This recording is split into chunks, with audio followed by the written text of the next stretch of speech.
Información precisa, completa, veraz, objetiva e independiente. Directo a tu pantalla. Voz de América en RCR 750.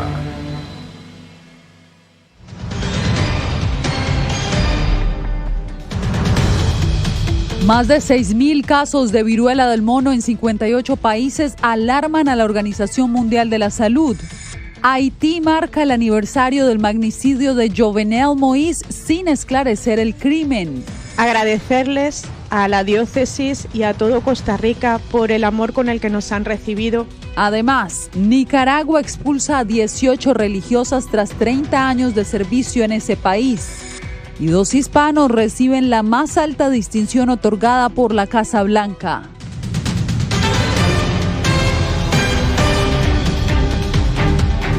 Bienvenidos, aquí comienzan las noticias en El Mundo al Día. La viruela del mono mantiene en alerta a la Organización Mundial de la Salud. Varios países de América Latina ya han reportado la presencia del virus, mientras que el comisionado de salud de Nueva York aseguró hoy que la Gran Manzana es el epicentro del brote aquí en Estados Unidos. Celia Mendoza precisamente se encuentra en Manhattan. Celia, ¿qué es lo último? Así es, Yasmín, 141 casos ha confirmado la ciudad de Nueva York. Es el número más alto que se ha registrado en todo el país. De hecho, a mi espalda hay varias personas que durante las últimas horas hicieron lo posible para poder tomar una de las citas que estaría dándoles la posibilidad para ser vacunados. 6,000 dosis estarán siendo distribuidas durante los próximos días. La Organización Mundial de la Salud expresó preocupación frente al aumento de los casos de la viruela del mono, tras determinar a finales de junio en una reunión de emergencia que el brote actual de viruela del simio no constituía una emergencia de salud pública de interés internacional. Sin embargo, en las últimas semanas, los casos se han duplicado y más países han confirmado la presencia del virus. Sigo preocupado por la escala y la propagación del virus. En todo el mundo ahora se han registrado más de 6,000 casos en 58 países. Las pruebas siguen siendo un desafío y es muy probable que haya una cantidad significativa de casos que no se resuelvan. El doctor Tedros Adhanom Ghebreyesus, director de la OMS, aseguró que su agencia sigue el desarrollo de este brote en el hemisferio occidental. Hasta principios de esta semana en Estados Unidos se han confirmado 605 casos en 29 estados y el Distrito de Columbia. Van 538 infecciones en Canadá, 106 en Brasil, 15 en México y Perú, 8 en Chile, 6 en Argentina, 3 en Colombia, 1 en Venezuela y recientemente Ecuador, Jamaica, República Dominicana y Panamá confirmaron su primer caso. Mis equipos están siguiendo de cerca los datos. Planeo volver a convocar al comité de emergencia para que estén actualizados sobre la epidemiología actual y la evolución del brote y la implementación de contramedidas. Los reuniré durante la semana del 18 de julio o antes si es necesario. La OMS está trabajando con los países y las empresas farmacéuticas la distribución de vacunas que son escasas. Ciudades como Montreal en Canadá y Nueva York en Estados Unidos han comenzado a vacunar a las personas más vulnerables. Ahora que me vacunaron me siento bastante protegido y confío en que estoy haciendo mi parte en esta lucha contra la viruela del mono. Debido a que el 75% de los casos se registran en Manhattan, se han abierto 2 puntos de vacunación, uno en Harlem y otro aquí en Chelsea, donde las autoridades sanitarias están vacunando solamente a los hombres mayores de 18 años, quienes tienen sexo con otros hombres y quienes podrían ser, de acuerdo a las autoridades de salud, quienes están en más riesgo, pero también se incluye aquellas personas que habrían tenido algún tipo de exposición a este virus en los últimos 14 días. Celia Mendoza, te agradezco por el reporte.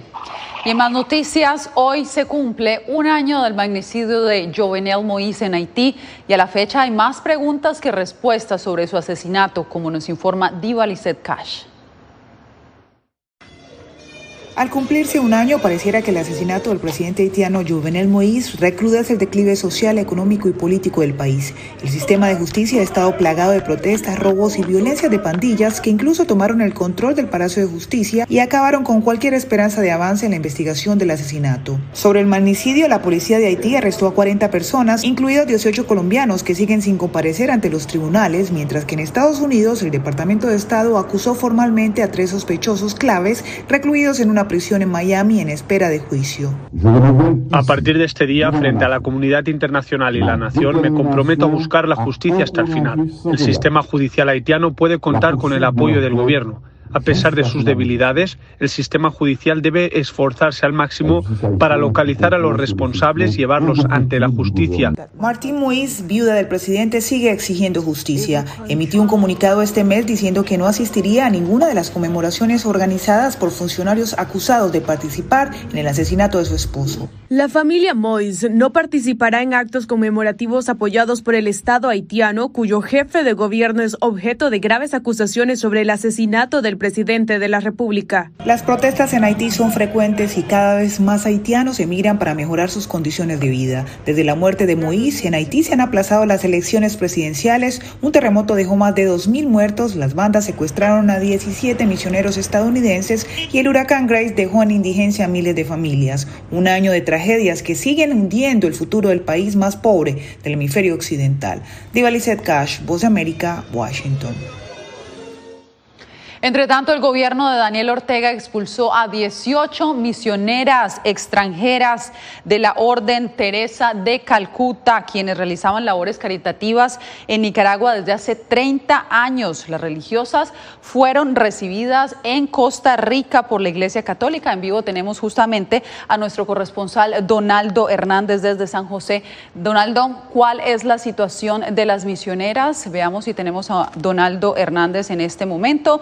O tenemos la historia de la situación de estas misioneras, quienes fueron expulsadas. De la Caridad permanecerán en Costa Rica de forma indefinida hasta que las autoridades de la Orden Teresa de Calcuta decida qué va a pasar con ella. Hay que mencionar de que ellas tenían más de 30 años de misión en Nicaragua.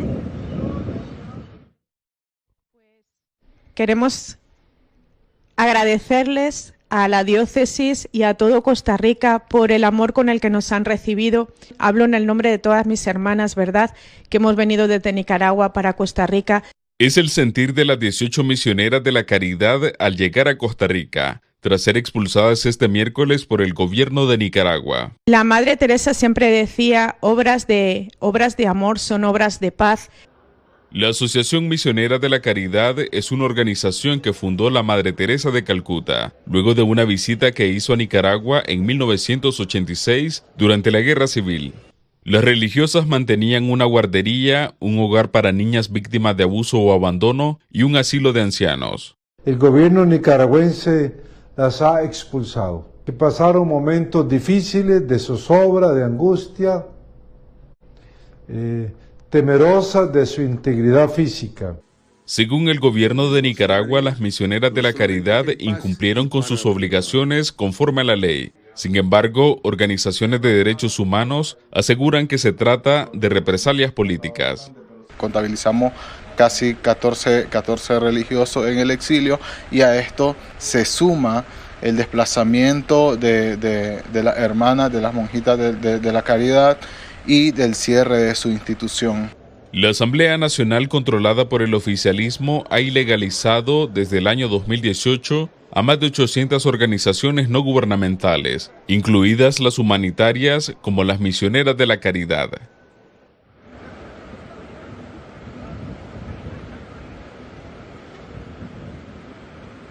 Este jueves, la Arquidiócesis de San José realizará una misa para rendir homenaje a las 18 misioneras que se encuentran en San José. Yasmín. Gracias, Donaldo Hernández, reportando desde San José, Costa Rica.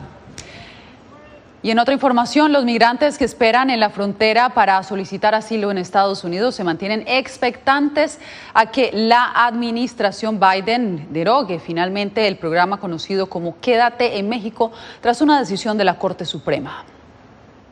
Y ojalá Dios así lo permita, de que las organizaciones nos ayuden a cruzar y podernos enfrentar a un abogado o a un juez con las pruebas. El optimismo de la hondureña Mélida Castro no decae, aún sabiendo que debe esperar varios meses para solicitar una audiencia con un juez estadounidense de migración, tras el fallo de la Corte Suprema que le permite al gobierno del presidente Joe Biden eliminar el programa Quédate en México. Y es que el secretario de Seguridad Nacional Alejandro Mayorkas dijo recientemente a la cadena ABC que el programa, también conocido como MVP, permanecerá vigente al menos varias semanas más.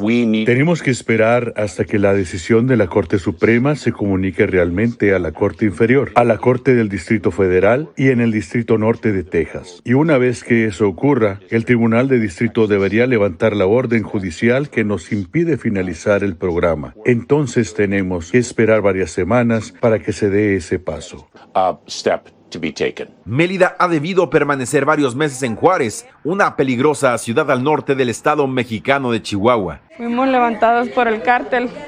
Estuvimos secuestrados 4 días. Para Mayorkas será una tarea complicada finalizar dicho programa que desde el gobierno de Trump obliga a los solicitantes de asilo en Estados Unidos a esperar en México. Pero el fin del programa no significa que será fácil obtener asilo en Estados Unidos. Los parámetros legales exigen que las solicitudes de asilo cuenten con una documentación abundante y sólida. En caso contrario, las solicitudes son denegadas y los migrantes deben abandonar el país. En El Salvador, 3 municipalidades han suscrito un acuerdo para crear iniciativas que tienen el objetivo de mitigar la migración irregular. Claudia Saldaña nos informa.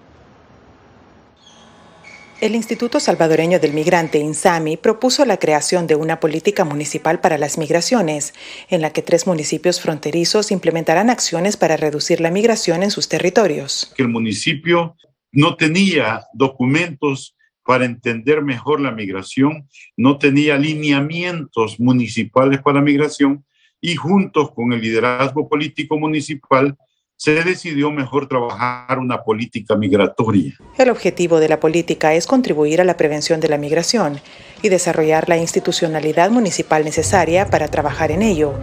Con la nueva política se han abierto espacios informativos a los migrantes y también se crearán programas de inserción laboral a personas retornadas. Ofrecer a estas personas una vida digna en cuanto a darle herramientas para que se vuelvan en pequeños emprendedores y sepan que aquí en su municipio hay una alternativa para poder seguir adelante. El director de INSAMI asegura que es necesario abordar el tema migratorio desde las municipalidades, ya que es en donde más migración se da, pero también señala que Estados Unidos necesita mejores políticas que apoyen a los migrantes. A medida que continúen pensando que solamente cerrando la frontera es la solución del problema migratorio, como dice el dicho, entre más grande sea el muro, mayor será la escalera para cruzarlo. Por su parte, Estados Unidos anunció recientemente la inyección de fondos a los países del Triángulo Norte para reducir las causas fundamentales que impulsan a la migración. Claudia Saldaña, Voz de América, El Salvador. Chile comenzó la campaña hacia el plebiscito para reformar su constitución. Un sector apoya el proyecto con la esperanza de lograr un cambio social y otro grupo la rechaza al calificarla de partidista. Las encuestas muestran que la mayoría en el país rechaza la iniciativa. Los chilenos tienen ahora 2 meses para evaluar los 388 artículos que propone el borrador y el 4 de septiembre podrán decidir en las urnas.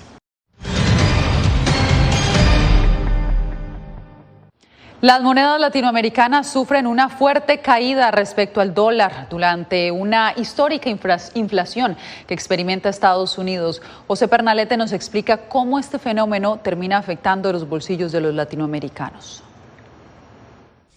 Los estadounidenses se han visto impactados este año por una economía que castiga los bolsillos familiares, una inflación que alcanza máximo histórico, con alzas de precios de gasolina muy constantes. Estas variables fueron abordadas por la Reserva Federal con una medida contundente: elevar las tasas de interés. Los expertos aseguran que esta decisión es acertada, pues fortalece al dólar como moneda de intercambio regional. Se está fortaleciendo porque el Banco de la Reserva ha tomado una postura más agresiva en lo que es frenar la inflación. La inflación básicamente devalúa el poder adquisitivo del dólar. Pero si la vas a frenar, entonces comienza a fortalecerla. Que a pesar de la guerra de Rusia, que a pesar del problema de los chinos, ¿no?, que todavía persiste el problema del abastecimiento, ¿no?, el problema logístico, y otros problemas más, pues la economía americana sigue siendo fuerte. El dólar se ha fortalecido tanto que casi alcanza la paridad con el euro por primera vez en 20 años. En América Latina, divisas de Argentina, Colombia, Chile sufren devaluaciones sustanciales. Tino Díaz explica que conducir a la disminución de las compras de la población tiene efecto positivo. Disminuye la demanda que tiene el pueblo, y cuando el pueblo tiene mucha demanda y hay poco producto, suben los precios. Pero cuando la demanda baja, bajan los precios. Entonces, eso fortalece el dólar. José Pernalete, Voz de América, Miami. En Venezuela, la Iglesia Católica reaccionó después de que un diario estadounidense revelara que al menos 10 sacerdotes fueron condenados por presunto abuso sexual y volvieron a oficiar sin cumplir sentencia. Álvaro Algarra, desde Caracas, nos trae los detalles. La Iglesia Católica Venezolana informó recientemente que abrió una investigación sobre los casos de abuso sexual cometidos contra menores por parte de miembros de la institución. Tras la investigación del diario The Washington Post sobre la presunta restitución de sacerdotes condenados, aseveró el vicepresidente de la Conferencia Episcopal de Venezuela. En Venezuela no ha dejado de estar involucrada pues, con este tipo de problemas, que es un problema en orden universal. Aun cuando hay instituciones en bandas de profesiones o de personas que a lo mejor cometen este tipo de abusos y no son considerados por las razones que sea. El primer vicepresidente de la Conferencia Episcopal de Venezuela aseguró que la Iglesia ha prestado la colaboración para el esclarecimiento de los hechos. La ONG Secodap, encargada de promover los derechos de los niños, niñas y adolescentes, instó a las víctimas a presentar las denuncias para investigar y castigar a los responsables y buscar que abusos parecidos no vuelvan a ocurrir. Sin denuncia no se puede iniciar un proceso judicial. A veces es muy difícil porque los victimarios son personas cercanas al círculo familiar. Moreno destaca que en muchos casos la víctima siente temor ante la posibilidad de que el victimario quede impune y la desconfianza en el sistema de justicia no facilita la obtención de sanciones adecuadas. Álvaro Algarra, Voz América, Caracas. Mientras tanto, este jueves en Gran Bretaña, el primer ministro Boris Johnson renunció como líder del Partido Conservador. El mandatario reconoció que era claramente la voluntad de su partido y dijo que planea permanecer como primer ministro hasta que se designe a su sucesor.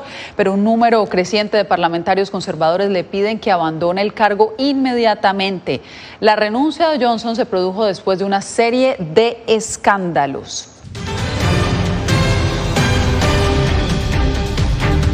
La estrella del baloncesto estadounidense Brittney Griner se declaró culpable de cargos de posesión de drogas en su juicio que se llevó a cabo en un tribunal ruso. La atleta podría ser sentenciada hasta 10 años de prisión.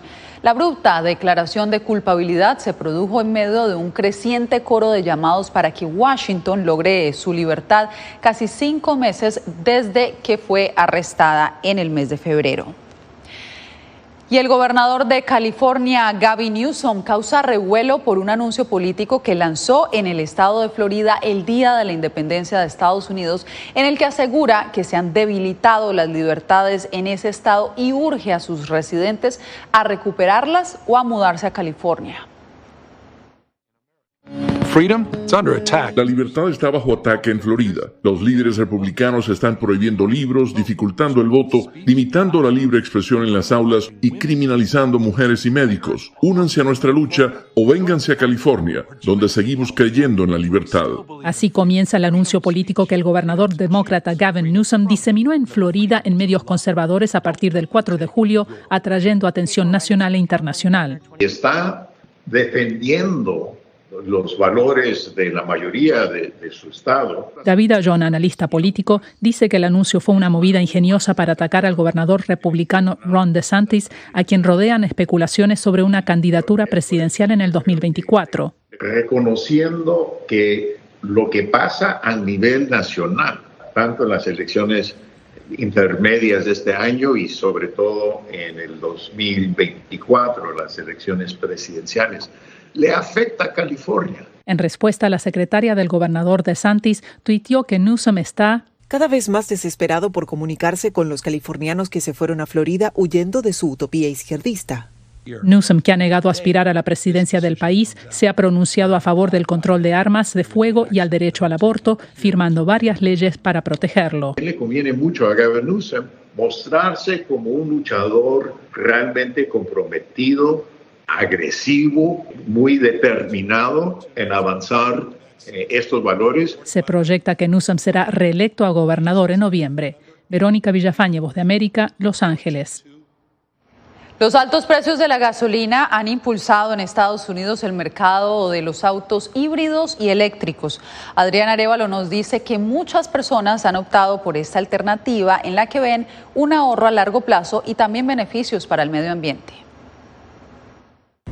En Estados Unidos, el precio promedio de la gasolina ronda los $5 por galón.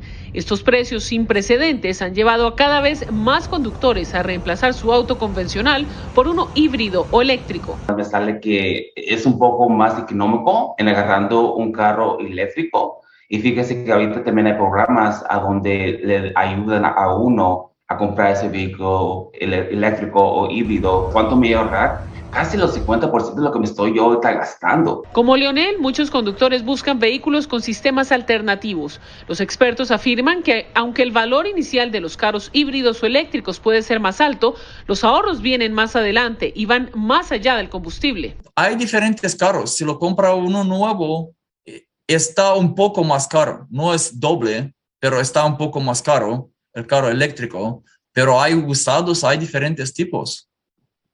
Todo es un poco más caro, pero al revés, también un carro eléctrico o un carro híbrido ocupa menos mantenimiento. Eso es otra cosa que ahorras dinero con el mantenimiento.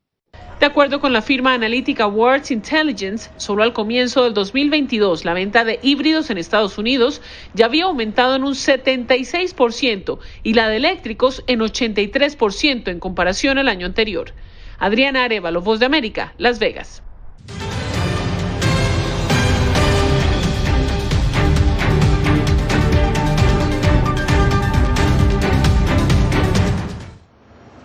$17 estadounidenses recibieron este jueves la Medalla de la Libertad, la distinción más alta otorgada por la Casa Blanca. Entre los galardonados hay 2 hispanos.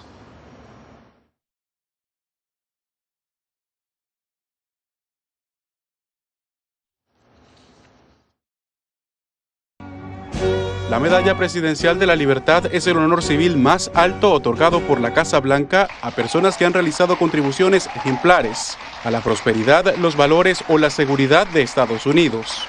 Entre los galardonados se encuentra Julieta García, la primera mujer mexicano-estadounidense que preside una universidad en Estados Unidos. Es un orgullo muy grande, ¿no? Y un privilegio ser nombrada de este honor y representar todas las latinas en el Estados Unidos en este momento. Un privilegio muy grande. Las contribuciones de esta latina, nacida en el sur de Texas, se han expandido por toda la nación y su trabajo ha sido reconocido por líderes hispanos. Es muy bonito ser la primera, pero no la última. Así es que nuestro trabajo es abrir puertas para muchos más. Born to a Mexican-American family in the San Juan Valley. Entre los 17 galardonados por la Casa Blanca también destaca otro latino, Raúl Izaguirre, reconocido por su trabajo durante décadas a favor de los derechos de los inmigrantes. Jorge Agobián, Voz de América. Terminamos en la capital mexicana porque el zoológico de Chapultepec celebró los cumpleaños de estos 2 pandas. Xuan Xuan y Xin Xin cumplieron 35 y 33 años respectivamente. Sus cuidadores le cantaron las mañanitas mientras celebraban con pastel y golosinas. Ambos pandas gozaban de buena salud, sin embargo uno de ellos murió. Con esto llegamos al final de esta emisión. Radio Caracas Radio presentó Voz de América.